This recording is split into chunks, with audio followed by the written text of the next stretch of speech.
আমরা বর্তমান যে বাংলাদেশের কনটেক্সটে আছি, জুলাই 24-এর গণঅভ্যুত্থানের পরবর্তী বাংলাদেশ, আমাদের সবচেয়ে যে ক্রাইম যে দিকটা, এটা হচ্ছে আসলে আমাদের একটা গণপরিষদ দরকার, যে পরিষদটার মধ্যে বাংলাদেশের সকল মানুষ, সকল তার জাত পাত, দলীয় এজেন্ডা যত কিছু বলে আমরা একটা পুরো বাংলাদেশ গঠন করব।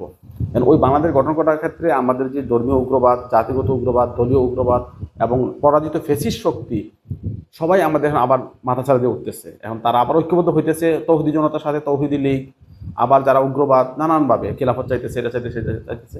পুরোটাই আসলে আমাদের জন্য, রাষ্ট্রের জন্য ক্ষতিকর। আমরা চাই যে একটা শান্তি প্রেমময় বাংলাদেশ, নদীমাতৃক বাংলাদেশ, যে নদী সকলের, যে নদীতে গোসল করে সবাই, যে নদীতে একটা নতুন বিবাহিত স্বামী স্ত্রী গোসল করে পবিত্র হয়, যে নদীতে জল দিয়ে মানুষ উজু করে নামাজ পড়তে যায়, যে নদীতে জল দিয়ে মানুষ পূজা করে, তাই না? আমরা চাই যে এমন বাংলাদেশ যে সবাই থাকবে, উগ্রবাদ থাকবে না।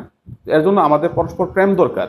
ধর্মীয় এবং দলীয় মতান্ধ হওয়ার কোনো কিছু নাই। মানুষ হচ্ছে মূল, সবার উপর মানুষ সত্য, তাহার উপর নাই, এই ব্যাপারটা গুরুত্বপূর্ণ। এবং মানুষকে গুরুত্ব দেওয়া, আলটিমেটলি নিজেকে গুরুত্ব দেওয়া। নিজেকে গুরুত্ব দিলে আল্লাহ খুশি, ঈশ্বর খুশি, ভগবান সবই খুশি। আসলে আল্লাহ আমাদের মানুষের গুরুত্ব পাওয়ার জন্য না, এবং আমাদের ইবাদত বন্দিগিতে, আমাদের খিলাফত প্রতিষ্ঠাতে আল্লাহ যে খুব খুশি হয়ে যাবে ব্যাপারটা তা না। আমরা খিলাফত প্রতিষ্ঠা না করলেও আল্লাহ খিলাফতে আছে। তো এত অ্যাগ্রেসিভ হওয়ার কিছু নয় আর কি। মানুষকে ভালোবাসুন, মানুষের জগৎ তৈরি করুন। সবাইকে ধন্যবাদ।